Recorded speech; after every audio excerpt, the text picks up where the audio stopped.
A bittersweet sight in the swamp as the tradition of blasting Tom Petty through Steve Spurrier Field is carried out without the fans. Today was the date originally scheduled for the orange and blue debut, as it's been called, the Gator Spring Game, but has since been canceled due to the coronavirus pandemic. Meanwhile, in Athens, Georgia Bulldogs' annual scrimmage, known as G-Day, also called off, but not entirely. The Bulldogs taking their annual tradition to the internet, hosting a virtual G-Day. As the SEC network re-aired the Dogs' win over Notre Dame, players and coaches live tweeted their favorite moments and interacted with fans on social media. Good way to stay in touch with the Georgia football program. The cancellation of spring football for programs all across the nation is one of the first major effects of the coronavirus pandemic. The thought of the pandemic making an impact on the fall, well, that's starting to trickle into the minds of fans as well. Earlier this week on ESPN 690, Brent and Austen discussed a major concern for the college football landscape if this pandemic creeps into the fall.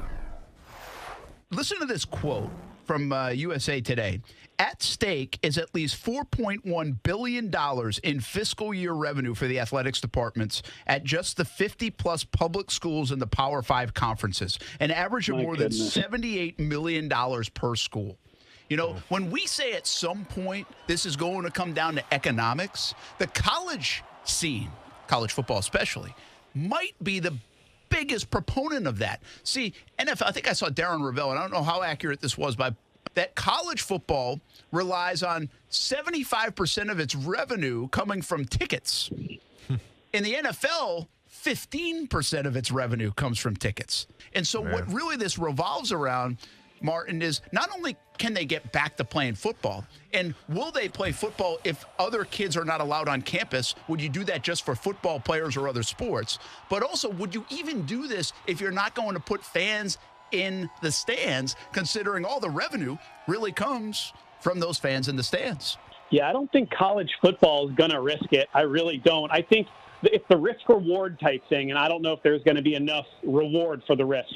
How about you played college football? I know it was Murray State. It wasn't Alabama, but still, you know the scene in college football, Austen. I mean, can you play that game? You know, professional sports has a corporate level to it. It's a corporate entity to it.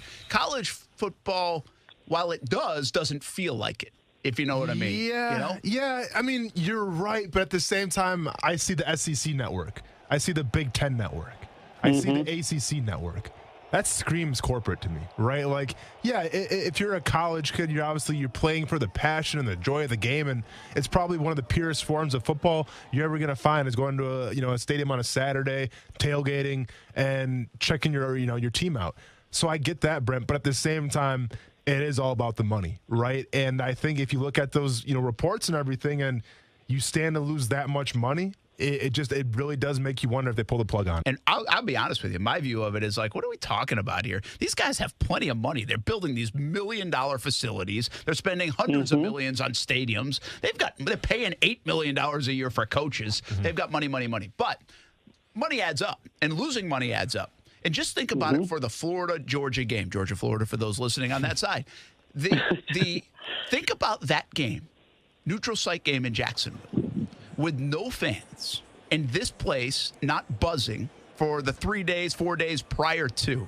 How much money the city of Jacksonville makes. I mean, that game in a nutshell kind of puts it in perspective if you didn't have fans. I mean, would you even play that in Jacksonville if you're not going to have fans, Martin? I mean, you think about that whole week being stripped away. I don't see how you can, if you're gonna play the games and you're not going to have fans, I don't think you bring that game to Jacksonville. And keep in mind as well, Brent, these are student athletes, okay? That's, it's one phrase. If you take away the student part and kids aren't going back to school yet, but you're concerned about football games, what kind of message is that sending to everybody? Okay, yeah. And I get it. Great point. Everyone splits them up. I get it. Some people go to school to play football. I understand that. I mean, I'm not that naive. But I'm just saying where it's hard to justify having those kids on campus, staying in the dorms, going through football, if there aren't kids on the campus going to school.